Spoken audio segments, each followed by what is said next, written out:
Salam mehriban yurttaşlar. Salam eziz kardeşler, hoş geldiniz. Şunki gepleşigimize. Biz geçen gepleşiklerimizde bellek geçişimiz ýaly nämçin şu Türkmen halky yurttaşyndan çörek pulu gözlüyor diýip kän bellek geçdik da vatandaşlar. Şu geçen gepleşigimizde aýtyşymyz ýaly yurttaşlarymyzyň Türkmenistan yurttaşlarymyzyň köpsi hatta %90 diýsek ýalňyş bolmasa gerek. Şuňky gün Russiýadan bir özlerine çörek pulu gözlep şu ýurtlara köp gidýän bolupdyrlar. Bular näme? Şuňky ýaş okuwçy ýaşlar, orta mekdebi bitiren ýaşlar ertir näme boljak diýip soranlarynda men Türkiýe ýa-da Russiýa işlemäne gitjek diýip jogap berýän eken Türkmenistanyň içinde şuňky gün. Bu da näme diýmek?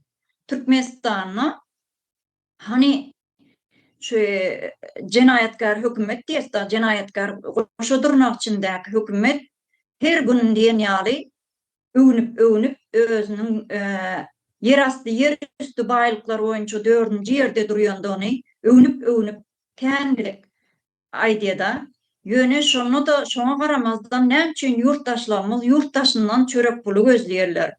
Ýa-da Russiýa gidip özlerini owadyň içine şuňky günna ruslar adam ýetmezçiligi sebäpli şo iş migrantlaryny kowalap tutup uruşa uğratyp durandygyny biz kän gezek aýtyp geçdik watandaşlar. Ýöne şoňa garamazdan ýene de bizim ertirimiz bolan, geljegimiz bolan ýaşlaryň köp bölegi şu Russiýa ýa-da Türkiýe gidip işlejek diýen pikiri öňe sürýärler-de.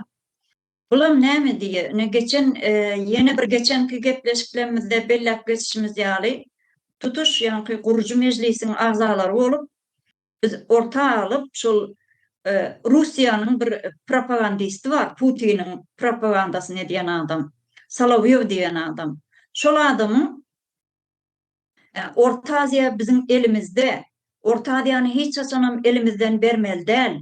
O Ermenistanyň ýagdaýyny aýtyp berdi. Şeý diýip çykyş eden videosyna biz jogap hökmünde kän gezek çykyş edip aýtypdyk. Mejlis bolubam, gurucu mejlisiň agzalary bolubam şony orta alıp şoňa jogap hökmünde çykyş edipdik watandaşlar. Bu da ýanky men şu ýerde belläjek bolan esas pikirimiň sebäbi näçin biziň ýaşyjyk ertirimiz bolan 8-19 ýaşyndaky ýaş yetkinjeklerimiz yurttaşyna gitmeli. Näçin şony ýurtyň içinde ýa bolmasa okumana gitjek diýip aýtmaýarlar ýöne men daşary ýurda gidip işlejek diýip aýdýarlar-da. Näçin bular ertir özlerini owadyň içine, ataşyň içine atjaklaryndan hiç habary ýok bu çağalaryň. Enatalaryň şolara jogap, şolaryň öňüne geçmek gerekli watandaşlar. Biz şu temany ýene de halkymyz bilen paýlaşaly, watandaşlaryň her birine ýetireli diýip şuň ekrana çykmaly bolduk watandaşlar. Hoş geldiňiz ýene bir gede. Şu temadan pikiriňizi halkymyz bilen paýlaşsaňyz kardeşler, Oğuzhan kardeş başdyna size söz bereli. Hoş geldiňiz. Salam kardeşler, giç ýaşy. Hakykatdan biziň bir düşen tragediýamyz Türkmen milletiniň gaty gözüňi. Muňa nirsinden başlajagmyzy, nirsinden başlap nähili gutarjagmydan bir gaty geň bolupdy da şu wagt. Ne şu wagt Türkmenistan bir watanymyz ýöne bir cennet ýaly ýurdumyzy dogda holdy da. Cehenneme vurdular deýin. Şu wagt ýurduň içinde hiç ýyly ýaşarlyk ýa bir günni dolandyryrlyk bir ýagdaý galmady da. Iýje çörek pullaryň üçin ýurduň daşyna gitmene mejbur edildi de. şu wagt biziň geljek nesilin nähili bolup nähili ýaşajaklygy gümana bolupdy. Evet, şu wagtky çağalarymyň, ýylymyzda taşlap gaýdan çağalarymyň sadykda bolsun, mektepde bolsun nähili zorluklar çekýänini sosial medialarda görýäs-de. Gijijik gyzjagaşyň gulagyny urupdyr diýe, gulagyny ganadypdyr diýe. Mollumyň edýäni, mollumda sebäbi tejribe ýok. Üstesine de o mollumam yeter yetmez aýlygy. Aýlykdan daşaran bir ýerde işlemene mejbur bolýar. Aýlygy yetmediği üçin näme? Günde öýünde de yeter yetmezlik adamy gaty agyr derde sokýardyr. Biziň ine sadykden başlaýarda çağıjyklarymyzy ýa gorkatdyna salýarlarda. Bular nähil diýin, bir uly bir tragediýa-da şu çağıjyklaryň ýa gözüniň oduny alýarlarda gorku bilen. O biziň geljek nesilimiz ýurdumyzyň bir aňyrlygyna akitaýjak, bir nesilimiz dowam edäjek bir nesillerimiz de ýöne şunkun gaty gynançly ýagdaý ýurtda adam galmady da. Herkes ýurdun daşyna çykyp ýaty. Ýurt bolsa todap ýaty. Buna halk düşünmesi gerek de. Ne şu wagt bir tarapyndan ýöne biz muny hak etdik diýip bilýäs. Sebäbi toprağymyň eýesi däl. Toprağymyň eýesi bolmadygymyz üçin şugullere geldik de. Ine toğsam ýerde garaşsyzlyk bolundy. Şondan lustrasy edilmän neftimiz we gazymyz bar diýip şu zatlaryň üstü ýapyldy da. Mult gaz berdiler, mult tok berdiler, mult suw diýdiler. Şöýdü hem halky şuwna getirdiler da muhtat bilen muhtuňda getirýän ýagdaý şol eken-de. Biz şuna düşündik de endi. Ne biziň gelip düşen iň uly bir tragediýamyz. Laman soň Rus imperiýasy muny ulanmak üçin neftin gazyny muhtuna sorup oturmak üçin uly bir olarda bir şans boldy da. Ne lustrasy edilmän ýurtlarda bolýan ýagdaý eken-de. Ine lustrasy edilen ýurtlar bardyr. Latwia, Litwia, Estoniýa ýa-da Germaniýa. Şolar lustrasy etdi. Lustrasy edilenden soň nähili döwletler ösüp gitdi de. Şolaryň gelecek nesilleriniň nähili ösüp barýarlygy, ýurdunyň nähili gözelleşýärligi herkese mälimdir. Şu wagt biziňkiler gaçy bilse Ýewropa döwletleri çykýandyrlar. Hem üçin sebäbi her kim adalatly bir kanunyň işleýän ýerine gitmäni höwes edýär-de. Halk kanunyň, hukugyň işleýän ýerinde özüne bir zulümün gelmejegini bilýär-de. Şonuň üçin şo ýurtlar arzuw edýändirler. Aslında biz muny özümiz watanymyza eýe çykyp özümize medil şolar ýaly döwletimizi, watanymyzy gurup bilýäs-de. Ýöne halk bolup şuna bir ayak kaldırmamız gerek de. Bu ýagdaýdan çykmamız gerek. Sebäbi biziň nesilimiziň gelejegi ýok. Ine kimi görsem 10 ýyl, 15 ýyl, 12 ýyldan bäri ýurdun daşynda çağalaryna zar bolup görürler barda. Şol çağalar ýylymyzda nähil ajy çekýärler, mollumdan taýyk ýýändirler, sadykda, mektepde gurulýarlar. Odan munam mamalary, aýtman eneleri, atalary nadyn geçmejek bolup üstüni gizleýärler de. Ne gizläbem bolsa sosial mediada indi bolsa da ellerinde telefon var, hemen video çekip uğratýandyrlar. Zatlaryň üstü ýuwaş-ýuwaş açylyp barýar, halkam aýdynlyga çykmalydyr. Sebäbi biz bir millet bolup ýok bolup gitmejek bolsak, zatlaryň öňüne almalydyr. Biz näme üçin ýurdun daşyna çykyp işlemeli bolduk? Hani bizim gadymyzyň, neftimizin pulu nide diýip biz şunu soramany öwrenmelidir. Nirde bu? Kim alýar muny? Pul hiç ýyl hasap berilenok. Neftiň gadyň pulu nide? Sebebi ortlara gidipdi bu. Salap ýok, ondan gürleýär. Gürleýändir, özbek, kazak, kırgız diýendir, ýöne türkmeniň adyny tutýan däldir. Sebebi näme üçin diýe? Biziň arka bakjamyz o diýe. Biziň elimiz dol diýe. Onu aýtmamyz gerek geldi diýe. Sebebi yetiştiren adamlary şu ýurdun başynda oturarlar. Ne lustrasy edilmediği üçin halkyň gelip düşen ýeri şudur. Ne biz şu datlary görüp, öwrenip şu datlardan çykmasak bizim özümizde de gelecekde pentiýe de ýok. Hiç çağalanmadyň hem gelejegi ýok.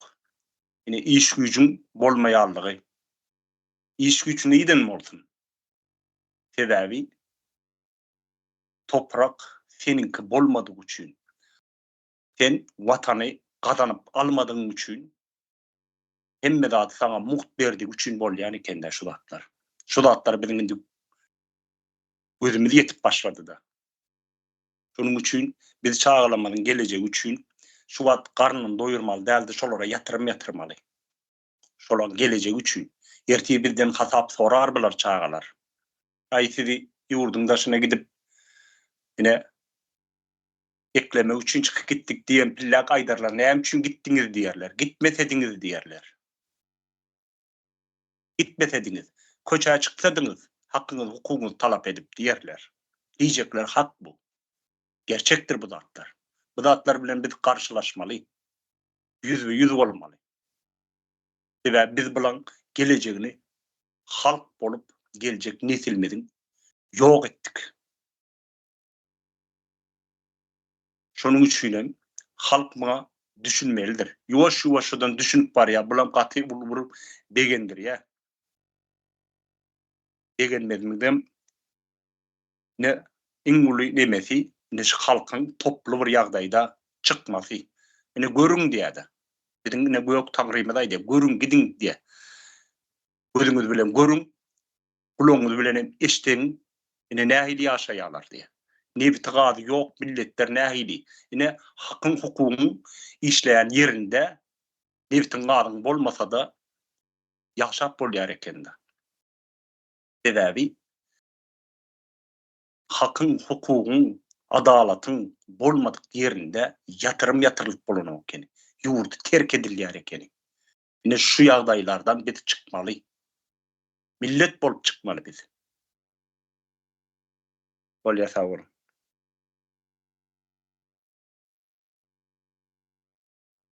Sağ olun Oğuzhan kardeş. Gaty dogry bellep geçdiň. Şu reformanyň edilmänligi da şu Sapara daýynyň etjek bolan reformasynyň durmuşa geçirilmänligi, edilmänligi, öňüne geçilendigi biziň halkymyzy şu gul derejesine getirip şuňky ýaly gul derejesine getirdi. Kardeşler. Arslan kardeş size söz vereli başladyny. Hoş geldiňiz. Hoş buldum Aycahan Hanım. Sağ olun söz vereniz için. Esenlikler ildeşler. Gatı ağır, ağırlı, yaralı yerlerimizi gozap geçtiniz kardeşler. Yani köp ildeşlerimiz şunun yalı problemalar aydamakta, öz problemanı aytma derdin, aytma dep düşünediler de. Şol düşünceğiniz sizinki del ildeşler. Size koyulan düşünce. Hani sen derdini aytma, onun bilen bolup yaşa ver, biz edenimiz edip seni sömürüyes deydiği şu. Şunun üçün yankı sesinizi çıkarmaklığı ya şunun yalı problemalarımızı, acı durmuşumuzu, düşürülen aşağılıklarımızı dile getirmeye çekinmeyin diyecek olurdukman. Dile getirdikçeniz şu problemalar ortadan qaladı, yitedi, çözüledi diyecek oluyor. Hani bu rejim çözmedi elbette, onu Təzə Türkmenistan çözedi.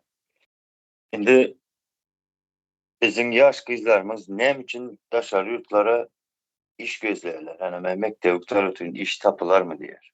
Seyredin bunun deme. Sebebi ken. İlkinci sebebi çok kızları bu dünyaya getirenler, ataları. Şolar şu güneçelli korku oturdular. Bu siyasat sesini çıkarma deyip. Şonun için en büyük kızları iş aktar otur. Yani mektebi kurtarmazke taşarıp da iş aktar otur.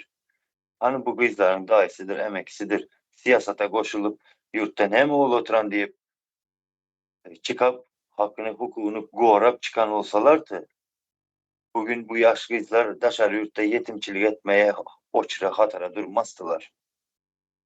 Bizim yaşlarımız. Bu kızlarımızın dışarıda çıkması ne mi demek ildeşler? Bu erkeklerimizin aşağılığı demek.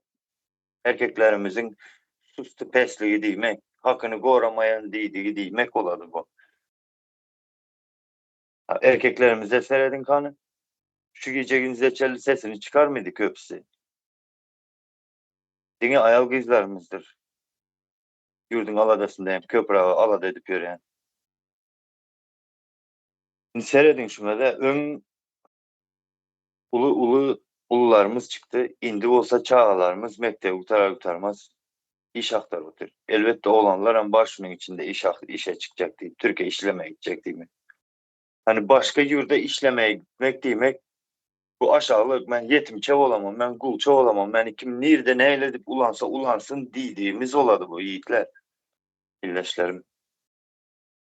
Şimdi ben şöyle biraz yiğitlik düşünceye girecek olatmanda. Hani bir yanlış düşünmeniz zenallar yurdun içindeki taşındaki dinle oturan ildeşlerim.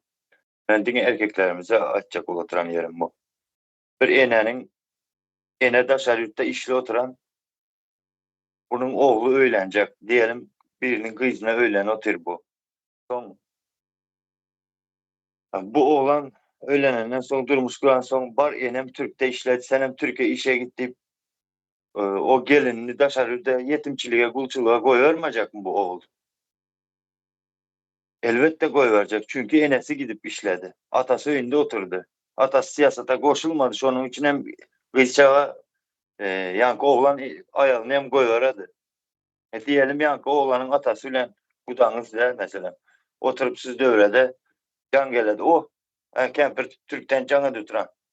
O hem şu aşağılığını özüne ulumsu bilip aileni aldın mı koyuyor deyip şeyle gülün etse bu devrede oturan başka adam şu mu kudan değilse uyalmayacak mısınız? Bu senin hem kızını lince de diye bu boluşta. Deyip maskara alacak, ayıp olacaktır bu taylara. Hani bu aşağılıktan çıkalım. Gelin kızlarımızı mertebesinde böyle tutuyoruz biz olanlar. Siyasete karışmayın oturup. Elbette son yankı mualım bolar, eneke olar, yankı yasılda. Bunların çağaları uğrar. Onların hem içi derdi probleması, yetik maşkala probleması. Hem mezat pulsuzluktan, finanssızlıktan yankı gatiken problemalar çıkadı. Yani ayrışmalara çelleş o pulsuzluktan geledi. Maşkaların davası cenceli. Hem memzem şonuk yalı. Taşarıda çıktık pul deyip. Hem için öz yurdumuzda biz işlep bilmeliler. Biz öz yurdumuza sıramız yok mu? Kim sığındırası gelen yok bize öz yurdumuza? Sığındırası gelmeyenler kim? Öz yurdumuzda bize. Eğilip aşağıladılar yağlar. Hazırlıkça cemledim sağ olun. Sağ ol Arslan Bey. Bahar Hanım baş üstüne size söz verelim. Hoş geldiniz. Hoş bulduk. Biz ne Oğuzhan Bey, Arslan Bey, bunların durum geçti. Özümün çağılan yardıma çıktı. Yine şu vaktler gezili oturanak bizim çağılarımız gezili oturuyor. Şöyle değil mi? Bize Rusya dövründe, Sovyet dövründe bize gezildi. O iş var, içerik geliyor, Rusya zamanı oldu. Bir dere kurum hem mesela. Mektepte muallimler uyuyor mu da rahatken içinden gelen zaten ayıp biliyordun mu? Ayıp bilmiyorduk. Hiç zaman ayıp bilmiyorduk şu an. Sovyet dövründe de. Ben 74. yılda 1. klasa vardım. 84'te de okul bitirdim mi? Şol o kan yıllarında Moğollar Batı dağılımdı. Uranı da doska yapıştırıyordu. Tahta diyeyindi. Düşman diline de gepliyse. Biz var ya, ulukun bir namusun aşağını diyor şu an. Ulu namus bizim şu bolup görüşümüzde. Ne biz yerimize, yurdumuza iyi olup biliyor. Ne çağlarımızın arkasında durup biliyor. Yani biz ödümden edirip geldik. Şu an Türkmenistan'da yer iyisi olmak diyen zaten bilmiyorduk. Yoktu. O zatlar hiç hayal etip bilemdik. Şunu arzu etip bilemdik. Bilemdik. Mektepte o zatlar ayrılmasa, arkayın sen geplecek gepler bilema, bayın çağrısını özüne çekiyor. Bir de garip olduk. Garibin çağrısı parta o, son partada oturursun. Şonyalı, senden tema da sorulmadı o, yukarıdan patologdan alıp yöne üçlük koyuyor oturur. Şeydim, çeyrikten çeyreğe geçiyordum. Tema sorana ne mi tema sorası? Bilim var mı? Yöne hazır bilim yok, Türkmenistan'da değilsen yok, mektep var diye. Gidip geliyorlar diye. Gidip geliyorlar, sadakalık geliyorlar. Yöne şu mektepten çıkan hakkında üye gelende hiç hıvıs yok okul hiç. Ben okuyayım, okulumu oturan sonra bir enstitüde girerim. Ben plan yerde işlerim. Diyen bir hıvıs yok. Erkeklere okulu oturdu, sen narkoz enstitüde oturban, ne de palisiyon işletiyorlar. Palisiyon öz uğru yok mu? Ya iş yok. Palisiyon var, ne mesela bir topa para verip işe geçiyor, ben öz tanıyanlarım var, bir topa para verip işe geçerler. Oğlum polisiye geçti işe diyor, ona monça oğlum gecesi diye halka kan kıstırıyor diye aydı bilen aktar. Biz var ya, indi hazır ellerine telefon var. Yine şu bizim haberlerimizi, gepleşiklerimizi dinler, halk ne bilse oluyor. Biz bir vakit radyo vardı. Radyoda biz Halmıra Söyünü dinliyoruz. Halmıra'da var. Ama şunu dinler, bir ütköşüklük olacağını içimizde vardı şu. Mesela Ecem Ulla Kanad'ın o bir vakıfları gören bir ayal, zena. Yani şu onu dinleyedik, bize oturup dinleyedik. Yönü aydıydı. Şunun sonu bari şu ihlas bilen ağlasan sokur gözden yaş çıkar diyeni şulardan boşuna diyekler oturan aydiyen rahatları şu dinlep bolondan sonra şunu şu vardı gurur mu diyedi bizim öydü. Yine şu şey divaldi o yerinde iyi divaldi. Bramar arkayı dinlemek yok. Radyo anteni çıkarıyorduk böyle. Demir çemçeni şunu devirip şıkıl diye de demir çemçeni şunu devirip çekip şey dinliyorduk biz. Özüm sağladığında hovlu oturuyorduk da şunun Halmıra Söyünü üfkepliyorduk da. Yine gözü şunu dinledik. Ondan sonra Türkmenistan'da oğluk zat bulana. Şunu biz biliyorduk. Göz yetirdik. Ya içinde yaşatıyorsan bilenak da. Biz şehit bir yaşamalı mı düşünüyoruz. Mektebe gidiyorum. Mektepte kaya giymeli. Bu olim kursa geplemeli derken. Ne şeyle düşünce var. Yine atamam üstüne varsa değil, senin günahkarlığı. Yine bu o çağın için şehitti. Sadik'te vaktinde Sadik'te uğruyorlar. Ben özümün Sadik'te bol gördüm. Uğruyan çağları gördüm. Günörten yatan vakti uğruyor. Ondan sonra sen siydin deyip uğruyor küçük çağları. Hani son yana o doğumunu getirip onun bok siydini yurduruyor. O yerde bakıcılar neymiş diye. Yani şey deyip adam mal ettiler. Şimdi biz Türkiye çıktık. Taze Türkmenistan ne koşulduk. Ne il yanlış bir durmuşta yaşattıq biz. İn bir namusun aşağında yaşattıq.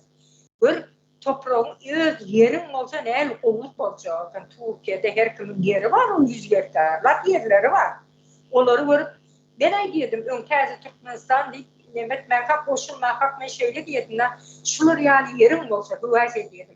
Seret saparağa o kira. Her kimi diye öz yerini halka paylaşıp verelim diyse saparağa oğru oldu. Benim terörist oldu. Halkın kovluğuna etse şonyalak oldu. Biz çağlarımızın geleceğini gepeler otuyorsa, tabi yurdumuza iyi olup bilemizler. enatalar çağalarının geleceği için ayağa kalmalı. Ayağa kalmalı değilsen teröristim diyeler. Değilsin bana terörist. Ben vatanım için ayağa kalın diyecek halkıma. Ya çağalarının geleceğini karartmalı değil.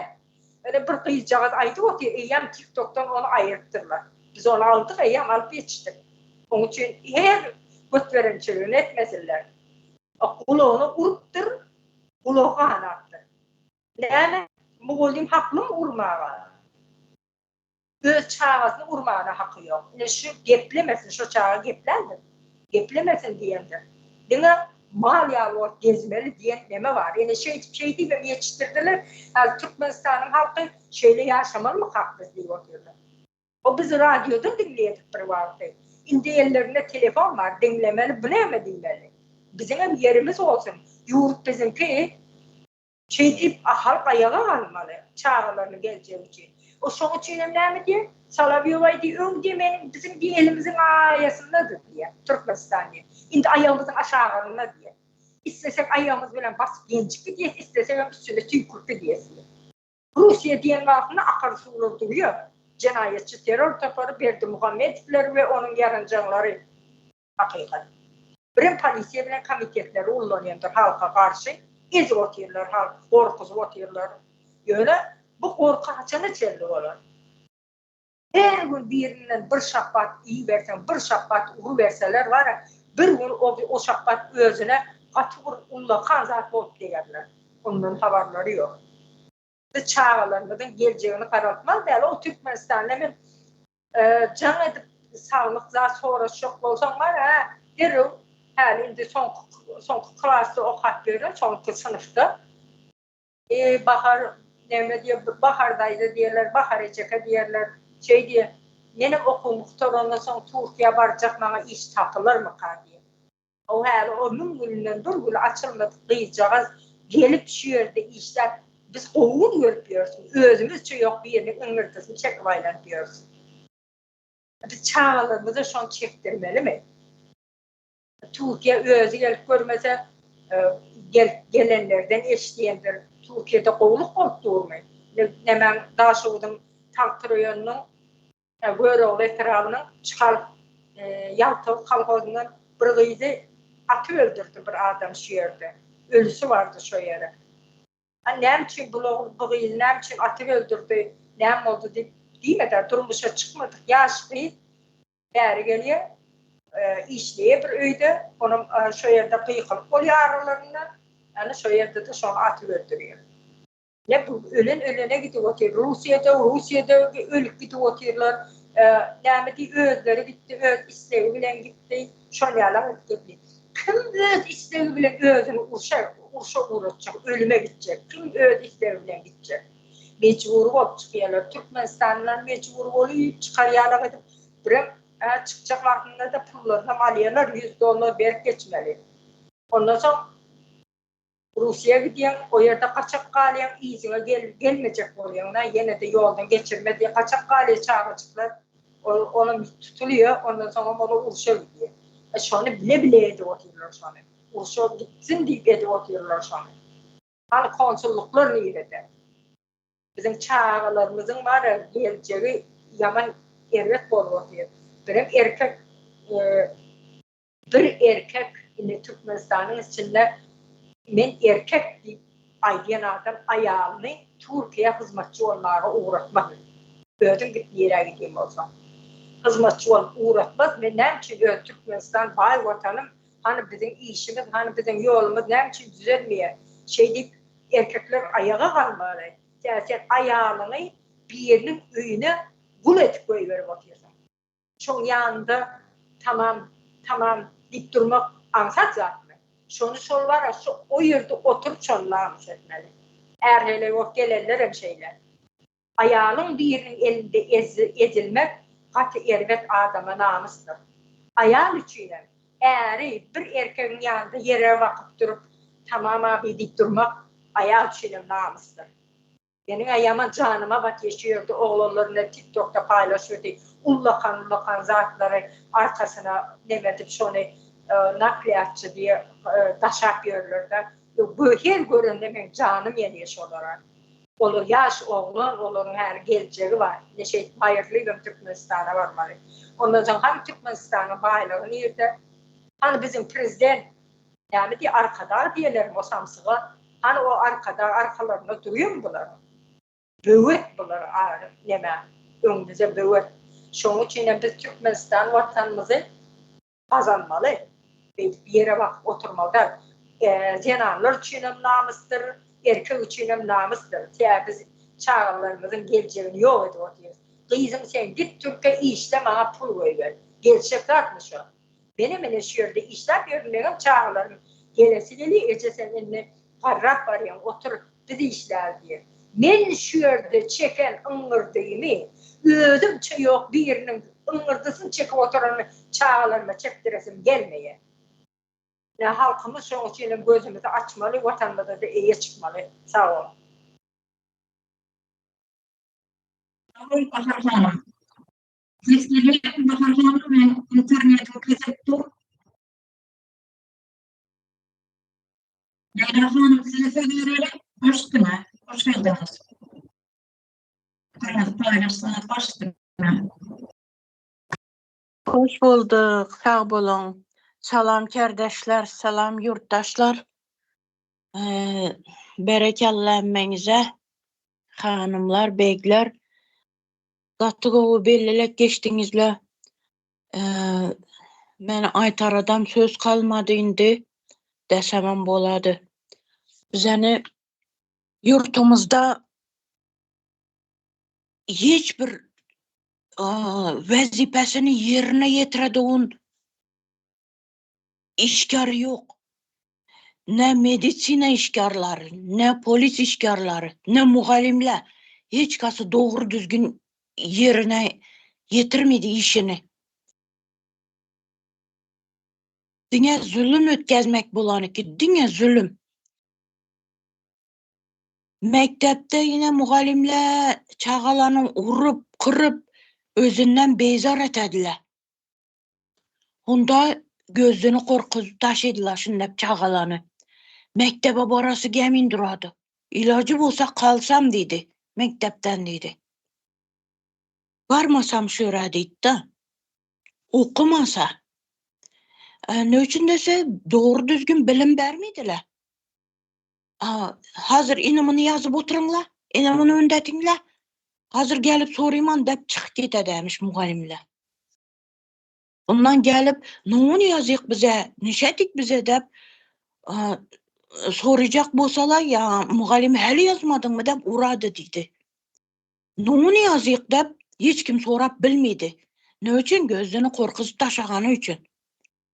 Yine bizəni Taşovuzumuzda 24. Nemis mektebinde yakında bir kız balanı muhallimi urup direktörüne jalpet edemiş. Ne için dese indi bunun atanesi üstüme gelmesin de eldini alğanıdan bu.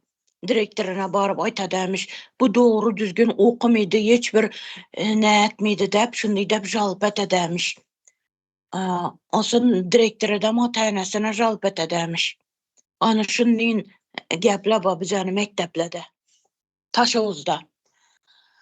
İndi həmmə yerimizdə bob durubdu bizəni Türkmenistanlı. Onu da gəplə.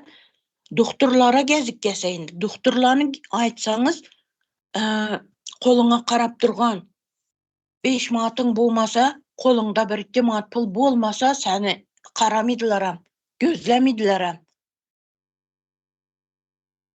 Ana şunun. Polis işgarlarını özləriniz biləsilər.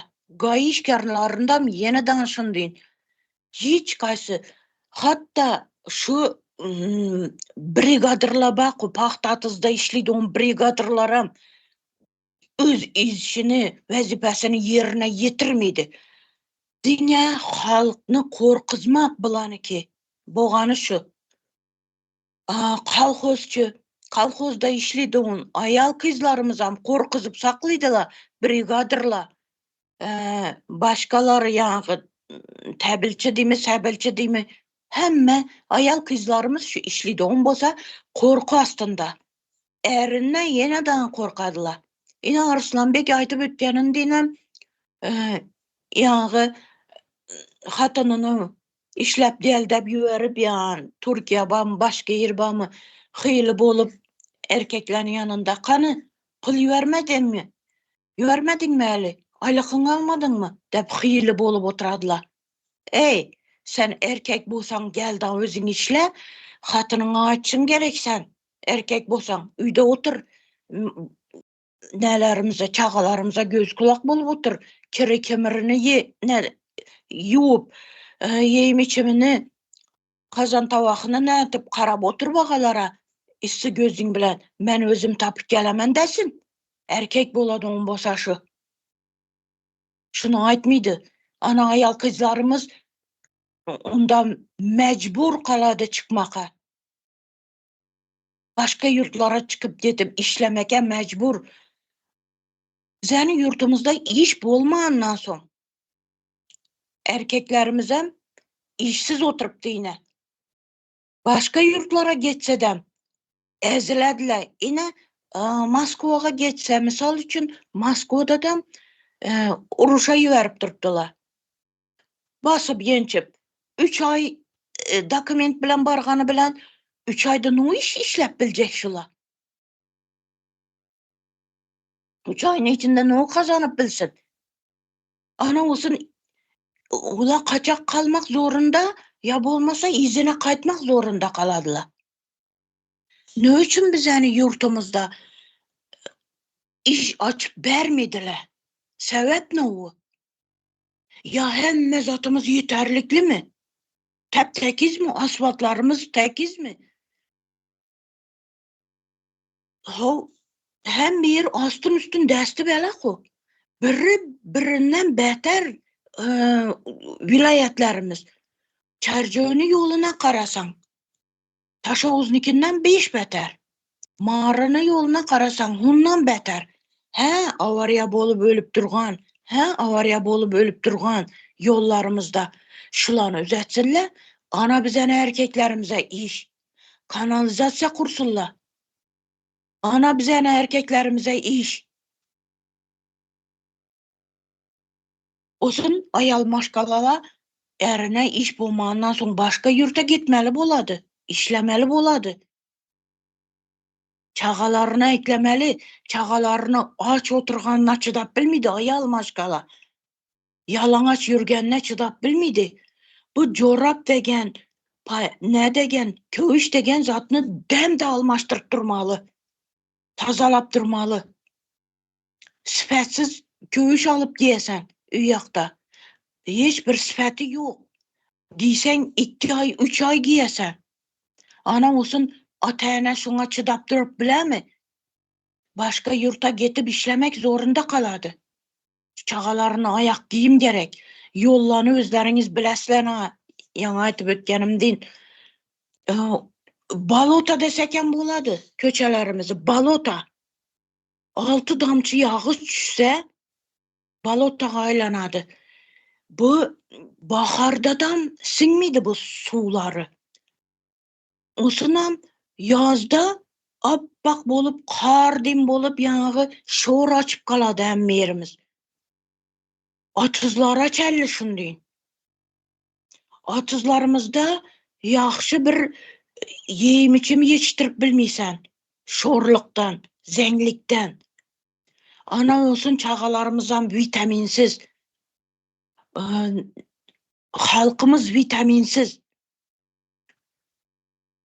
Yine keselçilik doktorla doğru düzgün yerine getirmedi degen işini. Kista peyda bolup duruptu ayal kızlarımızda, yaş kızlarımızda kista yenen bir zat nongdan şu gelip çıkadı. Şu kanalizasya yoklukından kir yuvadılar, suğunu sepip berediler köçege. Odam yağı isport etip yukarıga göterlenip şundan nefes aladılar adamlar.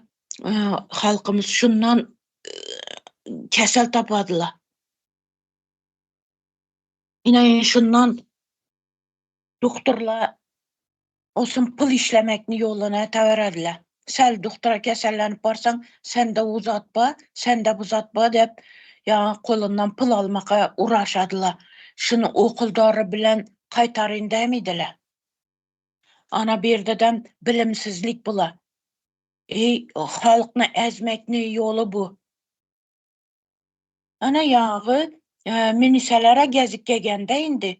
Selgene bir kulakını götürsen, buğanı sen der sürete olacaksan, başka yere paylaşacaksan bu yurtumuzu şimdi nelikini yalgandan gepleşki bir gen kişi bulup sen kameraga çekip sen dep gelip ştraf salıp onşun dep korkuzup halkını inşundi etedi eken. Taşoğuzlu miniseleri bu. Men başka yerininkini aytıp oturmayın. Ana olsun bizene halkımız çıkıp gitmek zorunda kaladı başka yurtlara. Yaş kızlarımız, yaş maşgalalarımız buzulup getip oturuptu. Üyakta gün görüp bilmegenden, Türkmenistan'da gün görüp bilmegeninden başka yurta gitediler. Ayallarını bırakıp taza ölengen bağala. Anam polisler gelip bunu yoldan uğradı. Yaş kız gelirlerini. Bu da bir polislerin zulümü halkına. Ondan sonra şu muhallimlerine aytıp öttüm de, lekin mekteplerde doğru düzgün bilim berip bilmeydiler. Bir yaktan mektebe giresen, girip girmeyen yağı eşeklerini, atalı oğul kürreli eşeknin süretini göresen, doңguzların süretini göresen. Bize yaş vaktimizde mektebe girip girmeyin, yağı neni asık koyaradılar. Yazıcılarımız, Mahtum Kulunun süreti duraradı. O sınam yaxşı okuyduğun okuçularına süretleri duraradı. Bir neni içinde, aynanın içinde yazılıp, şu atlışını okuydu yenen bir zat dep. Hazır ondaki zatını görmesen, atlışını okuçular yok. Dünyaya atalı oğul eşek bilen kürreni göresen, girip girmeyin mektepte. Olsa nereden şunda bu yaşlarımızda bilim bolsun, ular hem tezrak mektepni bitirip çıkıp kaçmakны ilacını görediler. Ana dedi, ecem şakta işlep biripti Türkiye'de dedi, men hem şaka gitemen dedi. Mektep nuktargandan dedi. Şu her zattan kichkene kızlı bolsun, balamız bolsun, şularda keselçilik, şu yürek kesel peyda bolup turuptu hazır. Meni klastaşımı balası 2. mektepte okuydu Taşoğuz'da. Yakında noyabr ayının sonlarında yağı 12. klasta okuydu, onun oğlu öldü. Öz-özünden birden oturgan yerinde ölgen yağı bala.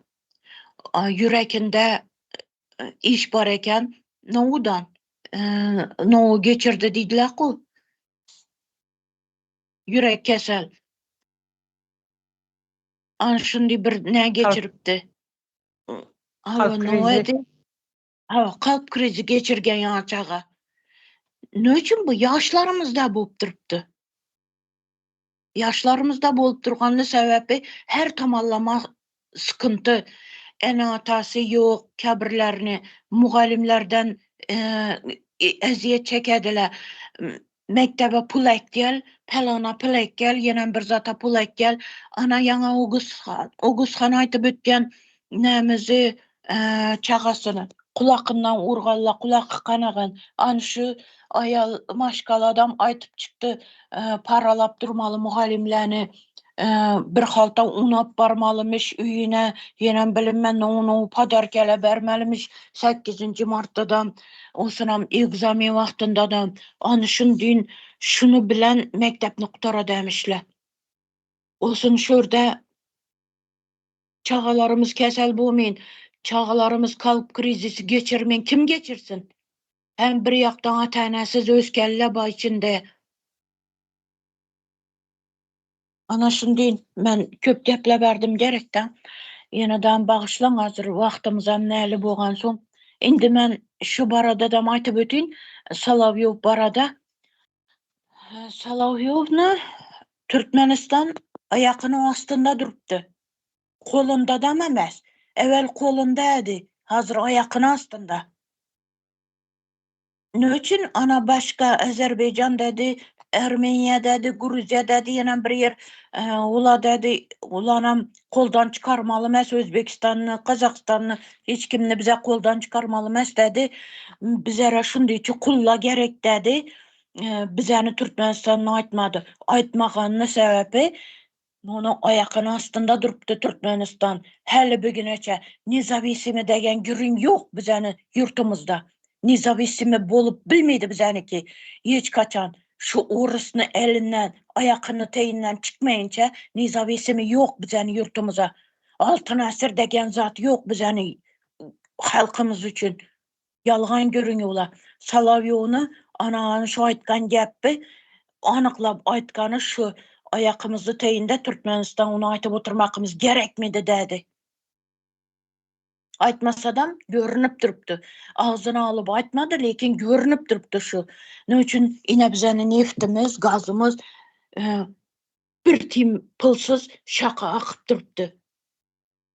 Anı şu üçün hem bizəni Türkmenistan şunu ayakını astında şuradan belli bolup durupdu. Bu atalı oğul şulanı ayakını astında şulanı kuklası halkına hizmet etmedi, halkına eziyet çektiredi, halkını yok etmek nesinde bu, peşinde. Yurtunu indi yok etip bolyatır. Yurtunu yarısını bulmasa, barısını bulmasa da yarısını satıp oldu bu.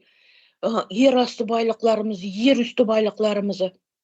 Indi halkını yüzünü yok ediveredi bu eli. Anışılan aytın dedim, sağ olun söz bergeniz için.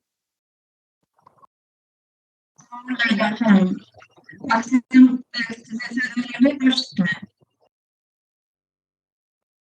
Sağ olun. Sevdin Solovyov ne için sesini çıkaran yok bizimkiler.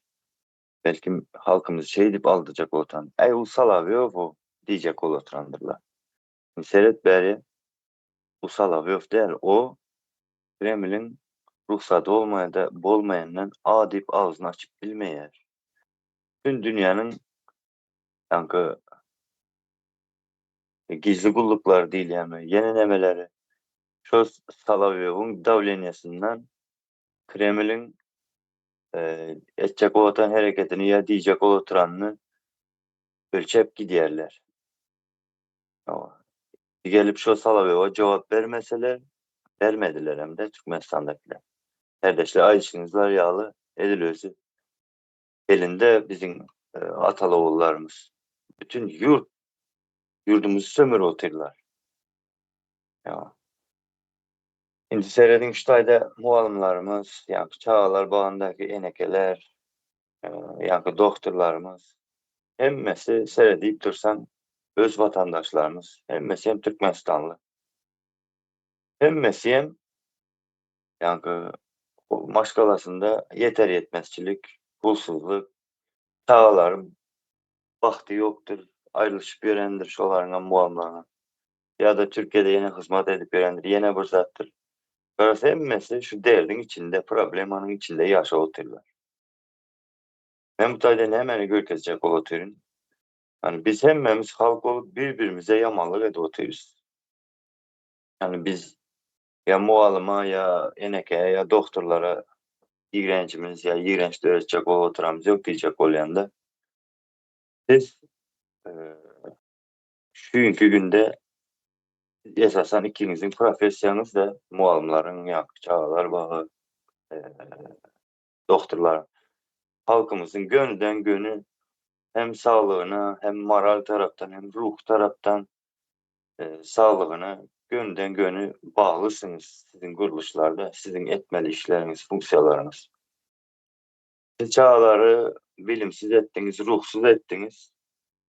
Ulalan sonra mene çağlar ne mi oluyor? Ezilip diyor. Ezilmediği bir yankı ezici olup diyor. Melisa olup öz yurdunu satıp turvamızı bizden gorapıyor. Baylığımızı bizden gorapıyor sizin o yetiştiren okuçlarınız. Köp ben muallimler şu tarihe Türk'te yetimçilik edip yer. Erkeği ayalı. Benim açacak otan, diyecek otan yerim. Biz ulu bir oyunun içindemiz. Hani oluyor ya şeyle. Erkek ikisi köçede gidip barotan biri çıkıp gelanı berik. Bu kim üken? Korkan birbirinden deyip. Yok şu tayda uruşturup koyuyor yere.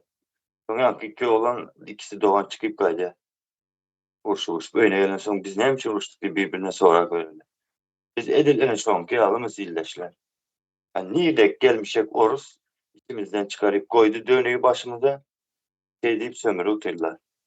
Öz çağımızı zayalı otururuz. Özümüzün sağlığımızı zayalı otururuz. Biraz dine edip özümüze yamalıya otururuz. Yani bu sistemadan çıkmasak bol muydu? Görgezilecek ol oturan yerlerimiz şu bizim. Yani şunu açacak olayan da ondan sonra yankı erkeklerimiz biz yankı şeyle bir aşağılığın içindeki uzatları dile getiriyoruz. Hani biz şu aşağılığı yaşadık.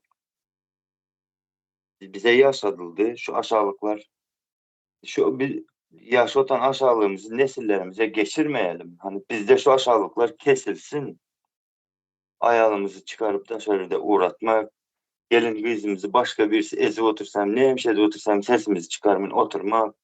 Bu siyasetmiş deyip hırk deseler hırkıp korkup oturuyoruz biz. Hırkışıp erkekler. Siyasete koşulmayın. Bir yerde bir itin iskaya milseden bir tanışınız olsa şuna kuvanıp o arka bilip yaşarsınız. Şu falan ver ya bir öyünüzde bir zat olsa çağıralım. Ertesi bir gün işimiz düşer deyip. Şu sizi şu aşağılıkta yaşadı oturan şolar. O olsa tanışım deyip yersiniz. Yani öyünüzde şoların adını kendi tutuyandırınız. Bu aşağılık bu. Öyünüzde yaşlılar gelecek nesillerimiz. Hiç kaçan öyünüzde esasen hazırki Türkmenistan'daki orgun işgari olsun başkası olsun. Bunların hiçbirisinin adını tutman öyünüzde. Yani bu sizin çağlarınızın gözünün önünde aydışınız, oturup duruşunuz katı aşağı getirirdi bu.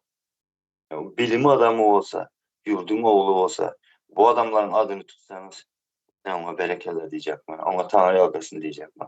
Ama niye gittiğimiz gaya satlık yurdumuza yamalı edip bilen, rejime bir avreli edip verip gören bir tapar nadanların adını tutup yaşama özünüzü aşağıladığınız oladı bu. Beni cemledim özürlükçe sağ olun.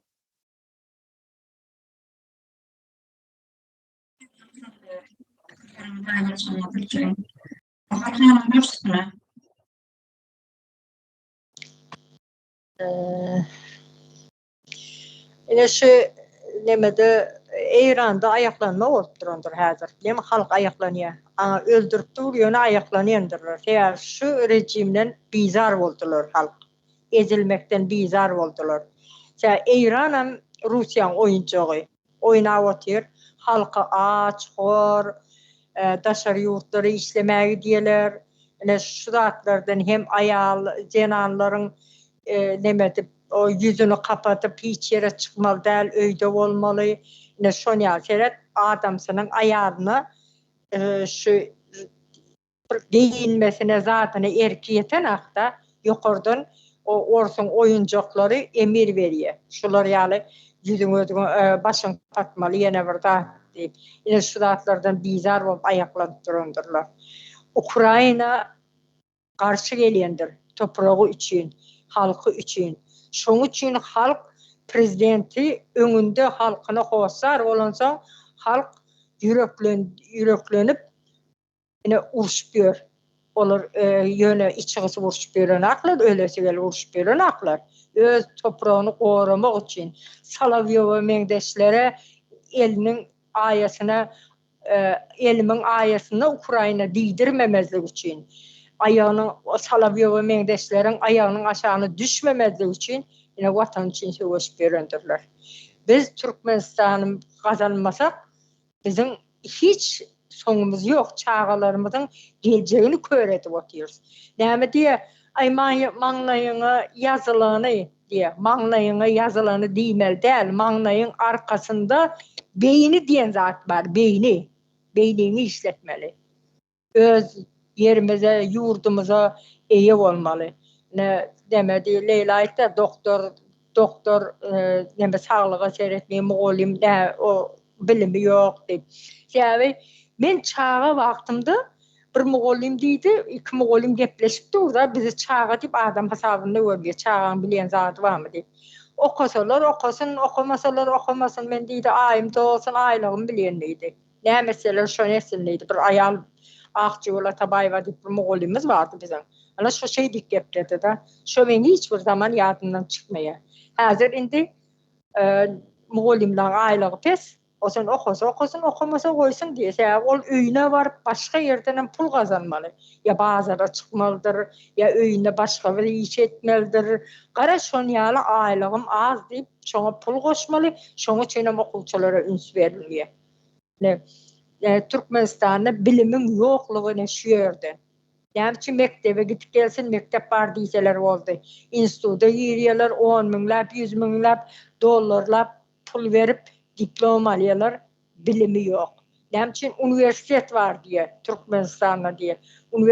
Üniversitet bolundu ama onun içinde neme çareden başka zat yok. Ne bu yurdun çöküşüdür şey.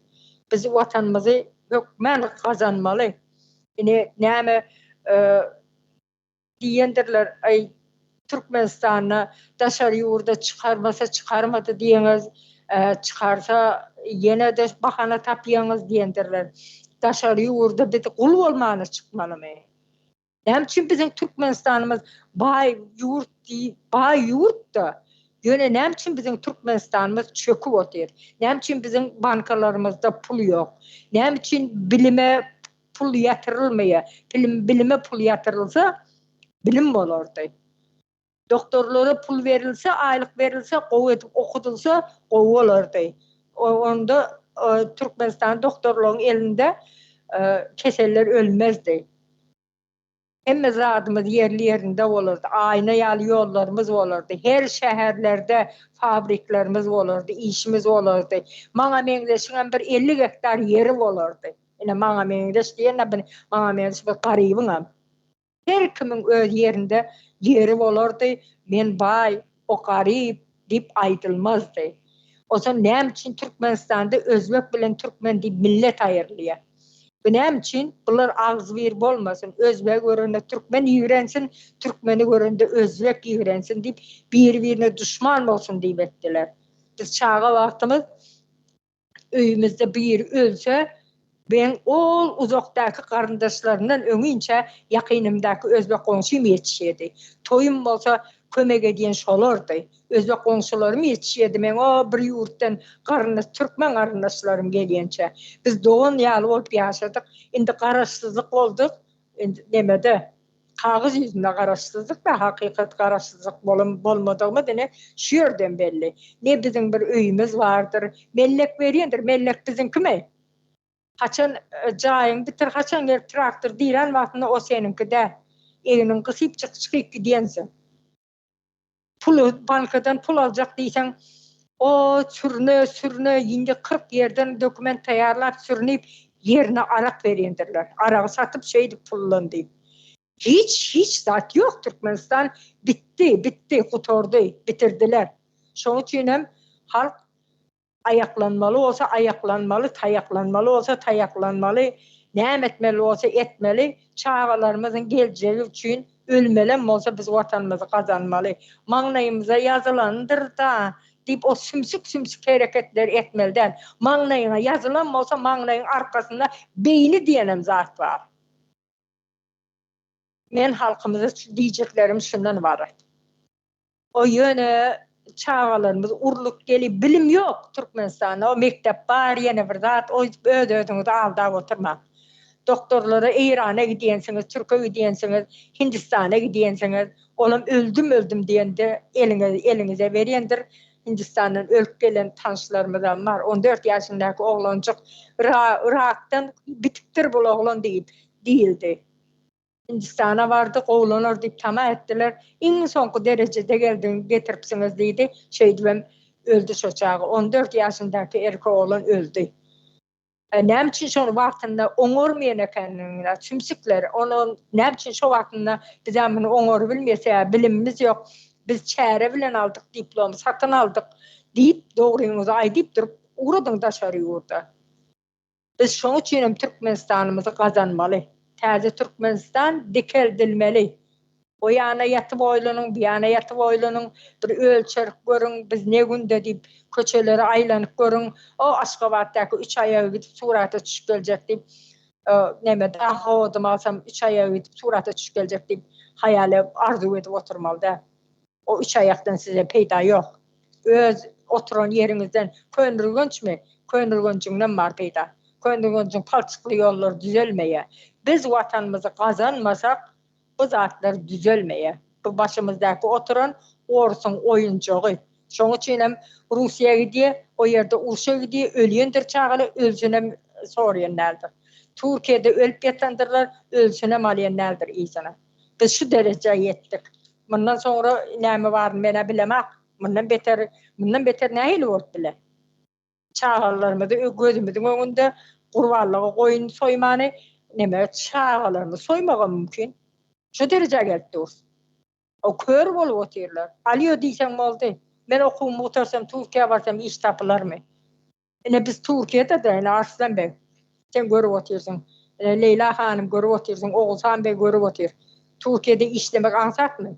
Biriniň eliniň aşagyna eziýet çekip adam ýerine goýlaňa. Goýan aklar adam ýerine.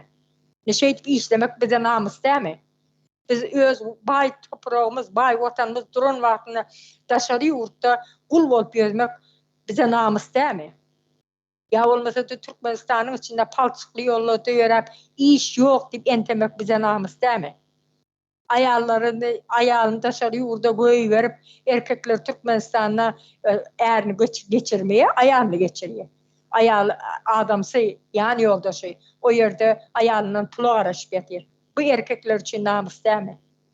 Erkeklerimiz ezilip dur, nemen elinde eşek yağlagan işli bu zenanlar için namus dämi? Bizim erkeklerimiz zenanlara gerek, zenanlar hem erkeklere gerek. Çağalarımız, yaş neslimiz hemmemize gerek. Şoň üçin watanymyzy ölýänem bolsak gazanmaly. Çağalarımızın geljegi üçin gerek bolsa ölür, ýöne gazanmaly. Sağ olun.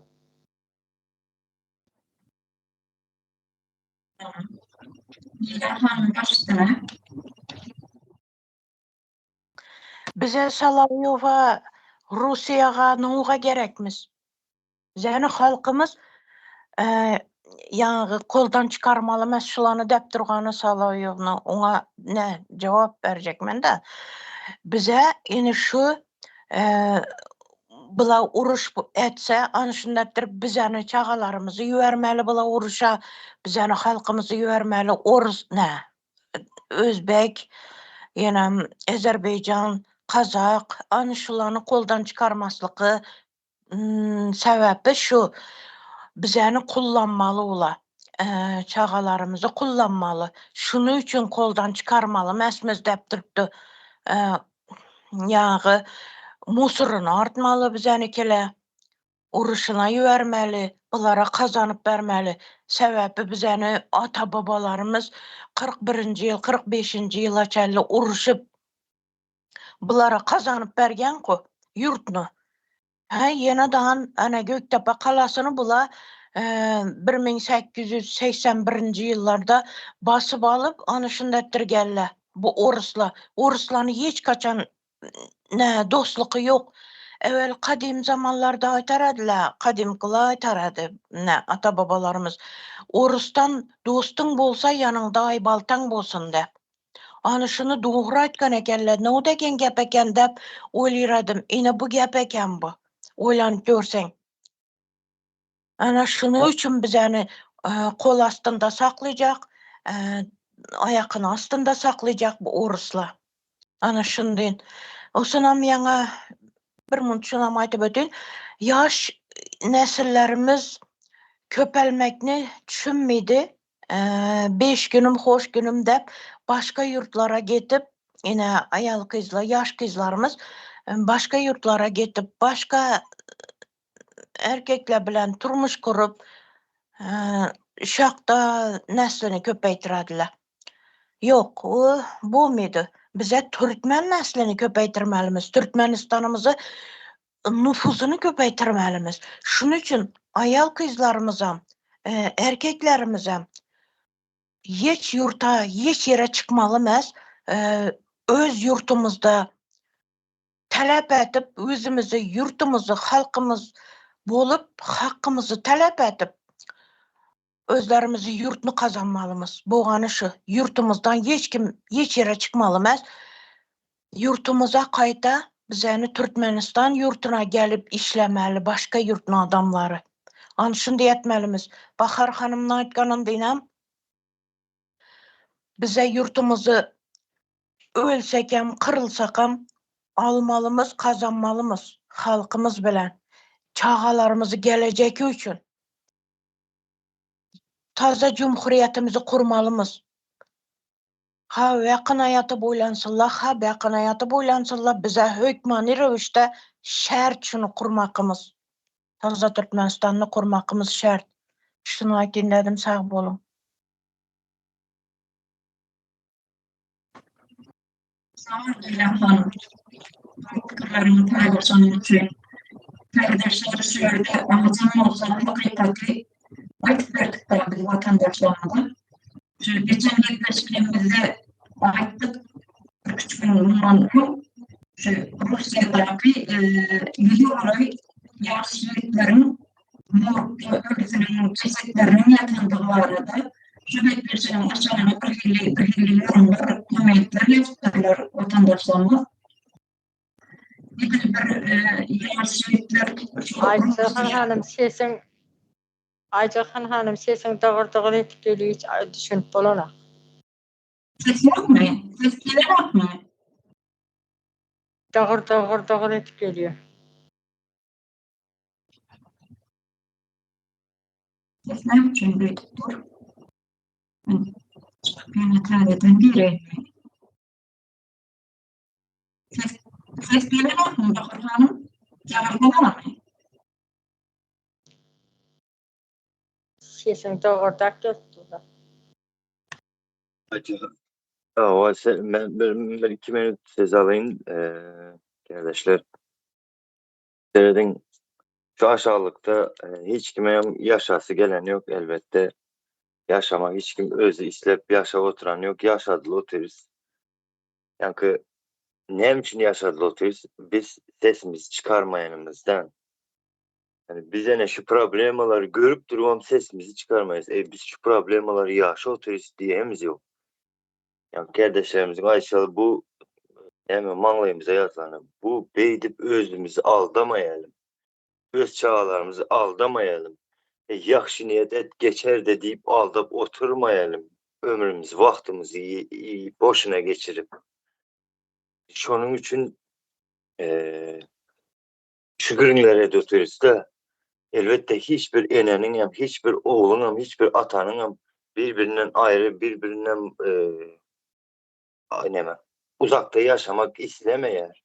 Biz hem düşünüyoruz ildeşler yani hepiniz yanlış düşünüp bilirsiniz de ama yanlış düşünecek olmanın biz şu problemaları ayrı oturuz, aşağılığımızı ayrı oturuz aslında.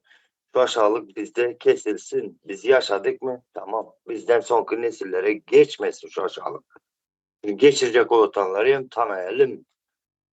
Bak, kimeken bunlar? Bunlar illüstrasyada gepleşiler son. Demledim sağ olun.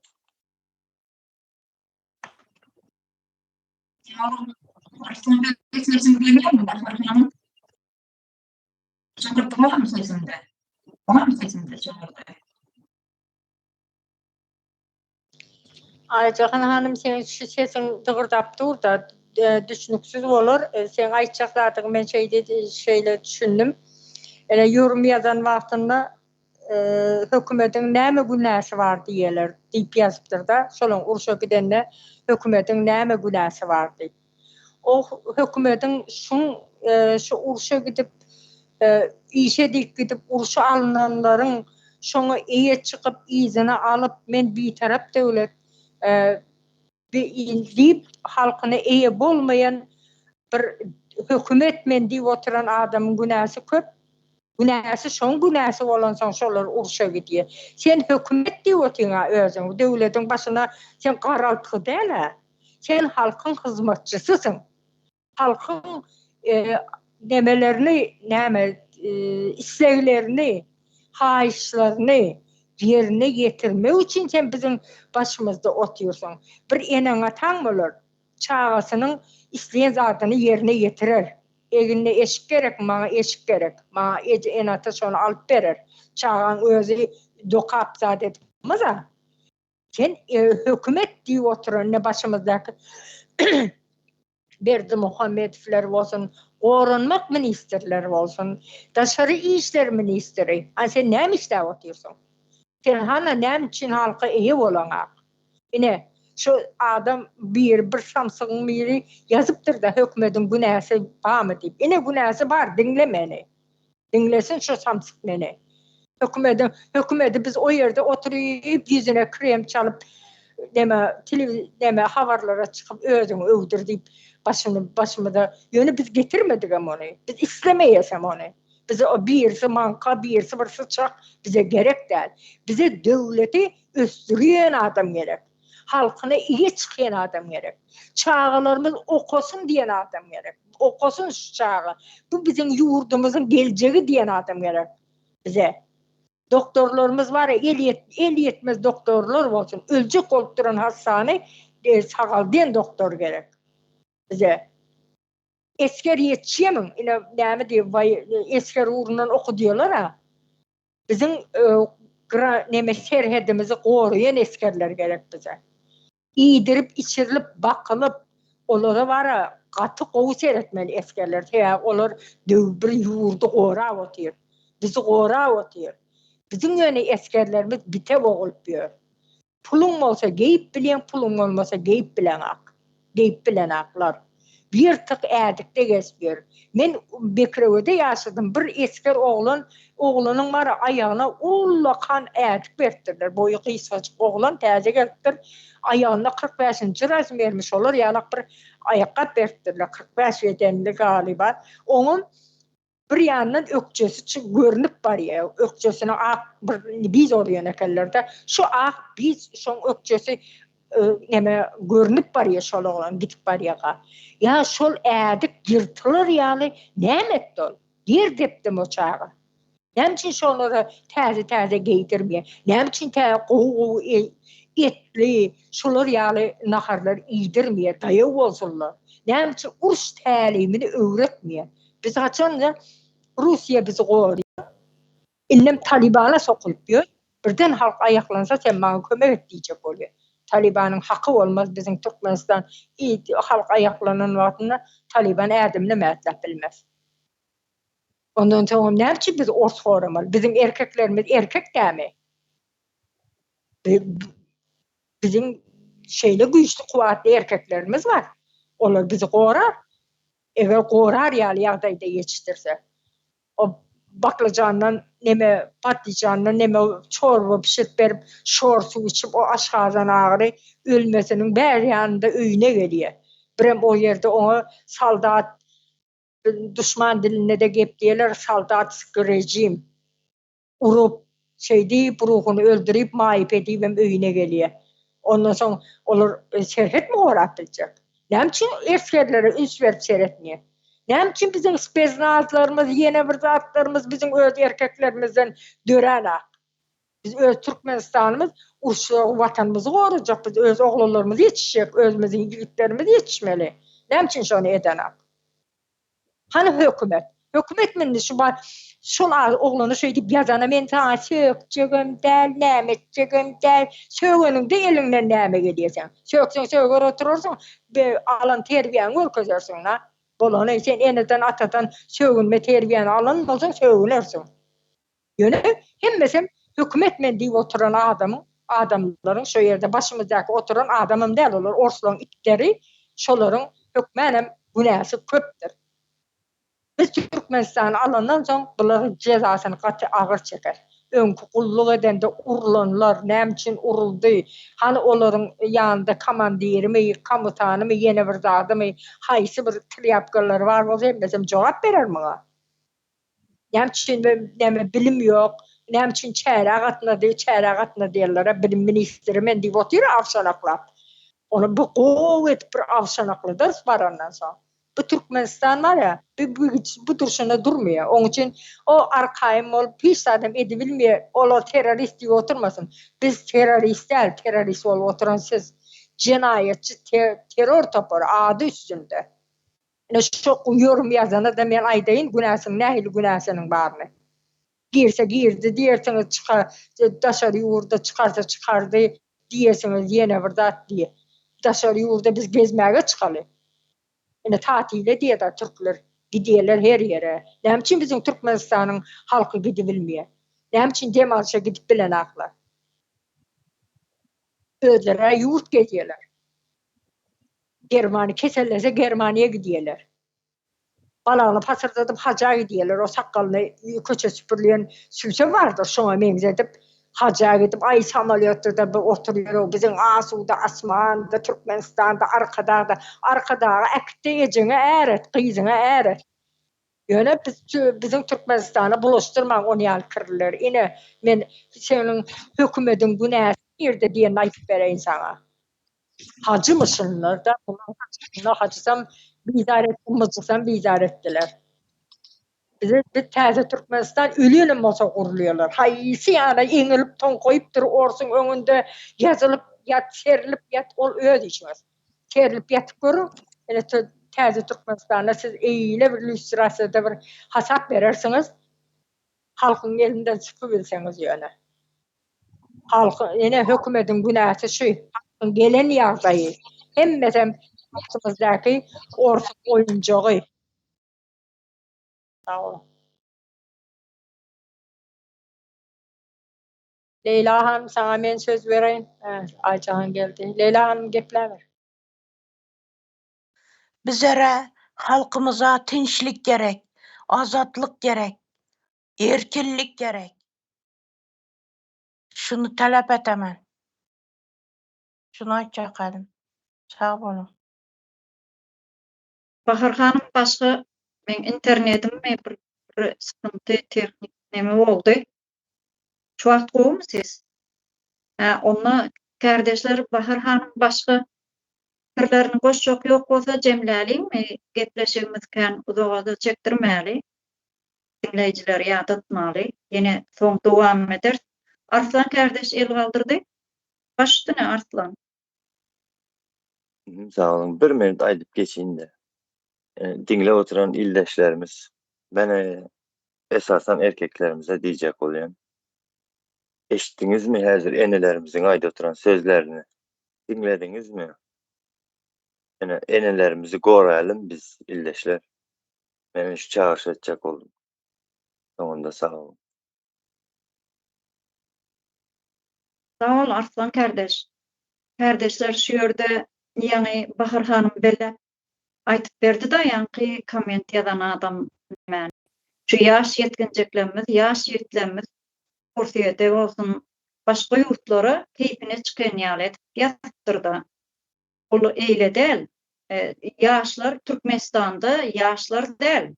Türkmenistanda dron tutulur, kaçan kutular diýilen ýaly bir neme bar-da. Şoňa eýer gidýärler. Sebäbi ýurdun içinde iş ýok, açlyk, ýurdun içinde bir gowy dynjalar ýaly, işden soň bolsun, akşamlar olsun, gowy dynjalar ýaly bir dynjaş merkezler hem ýok. Şoň üçin ýaş ýigitler bolsun, ýaşlarymyz, garrylarymyz hemmesi ýurtdan çykmak isleýär. Bütün bir owalar boşak galansa, ondan soň näme diýjek? Hiç söz ýok. Bu ýerde de şu halkymyzyň şu saparaga aýtyp berýär. Saparagyň dili bilen aýtsaň, Türkmenistan bir Xitoyň birje köçesi ýaly. Şon ýaly halky var ýöne şonam eplep bilmän, saklap bilmän, bir gowy ýokary derejede ýaşatyp bilmän ýören oşo durnak içindäki hökümetimiz bar da. Onun üçin biz Saparagan aýtýar şol hökman reforma geçirilmeli watandaşlar. Iqtisady yer su reformasy hökman geçirilmeli. Şonu biz has öňe giderit. Şonu biz ýaşlarymyzy geljekde Russiýa gitjek, men o Türkiýe gidip işlejek diýip hiç açanam aýtmaz çağalar. Sebäbi her kimiň öz yeri bolmaly, her kimiň Saparagan ol aýdýan zatlary ine YouTube'da şuň her gün berip otyr şonu. 30 ýyldan bäri, 34 ýyldan bäri şu edilmeli işleri kitap edip ýazypdyr Saparagan. Ana şonam bolsa YouTube'da her gün nemesini berip otyr. 30 minutluk, 20 minutluk şu zatlary geljekde täze Türkmenistanda bolmaly proýekt şol. Täze Türkmenistanyň geljegi watandaşlar şu zatlary hökman şu YouTube'a media girip bizim kanallarymyza, habar kanallarymyza, Saparagan öz kanalyna girip watandaşlarymyza girip görmeklerini, dinlemeklerini şu ýerden ýatlatyp geçmekçi watandaşlar. Indi şuňky gepleşigimizi biraz halkymyza ýakyn bolandyr. Ýani ýaşlarymyza bolsun, ähli watandaşlarymyza biraz düşündirip bilendir diýip umyt edýän şu ýerden. Bahar hanym el galdyrýaňyz. Başdyny. Saparagan kitap ýazyp otdy. Kitap, sesli kitap da şonu alıp dinlemeli her kim dinlesinler. Şu yapay zekada bizim Türkmen dilimiz yok. Yine bizim gutaran yerimiz. Şonu kitabı yazıp yine yapay zeka bilen okutturup otdy. Türk dilinde, İngiliz dilinde, Rus dilinde şu okutturup otdy. Halk şunu dinlesin diýip otdy da. Öňkü geçen günler nähili, indi geljegi nähili boljak. Nähili edip östüriljegini hemme zat aýdyp otýar da. Ýöne bizim düşünýän dilimiz türk dili. Türk dilinde.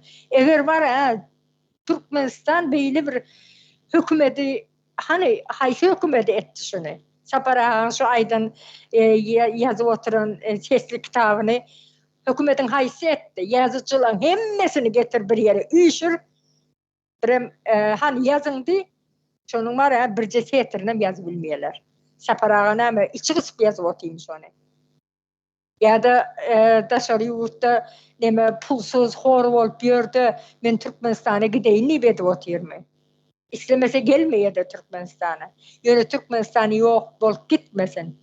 İndiki şu çağaların geleceği için şu adam 74 yaşımda diye de 74 yaşındaki adam halk için yazıp otuyor şunu.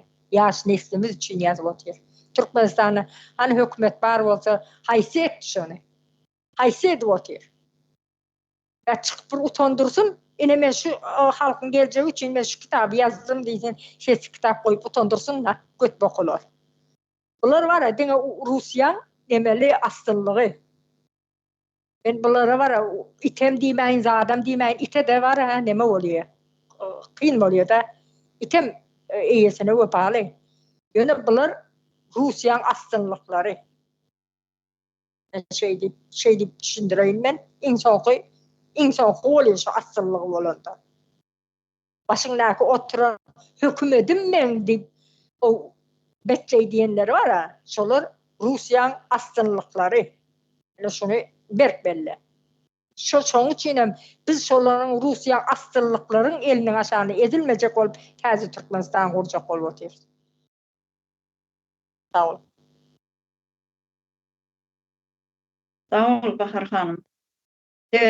Yaşlarımız ne şu yaş kızcağızlarımız 16, 15, 17 yaş aralığında kız çağlarımızı yurdun içinde mahkeme olsun, polis olsun, jinsi yollara, ervet bir yollara iteklep, jinsi zorluk edip, olary sandan çıkarıp yok edip otyr da, ertermidi yok edip otyr. Ne yaş yetkinjeklemizem Rusya urudup, olary urşur edip otyr. Şu zatlaryň öňüne geçmeli. Şu Saparagan şol sesli kitabı da şu şu zatlaryň öňüne geçmek üçin edip oturan iş şu. 74 ýaşyndaky adam ýa-ni Bahar hanymyň belleşi ýaly hiç bir watanyň içinde, ýurduň içinde, daşynda şu işi eden adam ýok hiç ýerde. Men öwmek üçin ýa-da ony nemetmek üçin bir göz üçin aýdyp oturamak da şu edilmeli iş. Şunu hiç bir profesional adam, professorlaram, akademiýany tuturanam bolsa, ýurduň içinde bolsun, daşynda bolsun, hiç bir şahs şu zatlary etmedi watandaşlar. Şoň üçin biz hökman ýurdumuzy şol şunki zorluklardan, şunki rejimden alıp çıkmaly. Şoň üçin edip sapra da sağ olsun, ömrü uzun olsun. Vatandaşlar ýerde Türkmenistan bir o alaka şaýan vardır. Şaguly bamy? Kitap ýazýar. Bu toprağın üstünde deyip alaka menzep. Şonu getirdi koy. Näçe sany şu Şaguly bamy kim o diýsiz. Adnym alaka. Ana şon ýalaklaryň ýazyjylaryň kitap ýazýan men diýersiň o Berdi Muhammedow ama ola ülkedendir o kim Berdi Nazar mı kim o andyçman çykarp beren birisi var da elim aýagym gurasyn diýip öldü, el aýagy gurady, öldü soňunda. Şoňa men de näçe bir sany ýazyjyny getirdi çykar. Nemeden o azatlyk radiosundaky göl sapary getir. Ne şolary getir hemmesini. Ne şu kitap ýazyň diýip. Şoň bir jeterine ýazyp bilmeýär. Taparağa sağ olsun, ömrü uzun olsun. Ne halkın aladasyny edip, bizim yaş neslimizin aladasyny edip, kitap sesli yazıp, onam sesli koyup otur. Dine yazdım ben şu kitabı diýene. Sesli koyup otur, şonu dinleseler deyip. Ne şonu bilmemiz gerek. Yer su reforması diýen zaty hiç bilmeýdik biz. Şu täze Türkmenistana goşulduk. Ine saparağa gurrun berdi. Ondan soň hasam höweslendik. Ya biz näýil millet bolan ekenipde o ýeri aşağı ýeri düşüpdir biz. O bizim hem yerimiz bolsa garyp diýen zat boljak däl ekeni.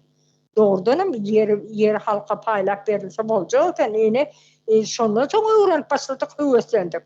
Bizim Türkmenistana wagtymyz barmy şu? Deme o ýere ýesi bolmaly diýse näme zat diýer, düşünmez. Düşünmez ýaly getirdi bizi. Indi düşünüp oturýar. Beýleki düşünmeýärler ama samsyk ýorum ýazmaly däl. Hökümetiň günäsi näme diýip. Hökümetiň günäsi näpaçyk görünip dur. Halka ne ýagdaýa getirdi. Hökümetiň günäsi. Hökümetem diýilmi o? Jenaýetçi terror tapary. Ikincide hökümetiň günäsi diýmeli däl. Jenaýetçi terror taparyň günäsi näme diýip sorajak bolsaň. Şimşik haýran. Sağ ol. Sağ ol Bahar hanım. Kardeşler şu ýerde gaty neme peýdaly bir gurrun etdik da belki dinleýijilerimize gowy täsir eder diýip umyt edýäs şu ýerden. Ýene de şu ýatladyp geçen şu saparagan ses kitaplaryny hökman okap dinläp düşünmek islemeli, düşünjek bolmaly. Eger düşünmeseler hem Türk diline düşünmeseler biz indi geljek gepleşiklerimizde planlaşdyrýar şonu türkmençe öwrüp biz halkymyza ýetirmek isleýäs. Vatandaşlarymyza şonu türkmen diline ýetirmek isleýäs. Düşündirip bildigimizden, elimizden geldiginden şonu eder diýip neme planlap goýduk indi. Geljek gepleşiklerimizde şeýdip etip biler nesip bolsa.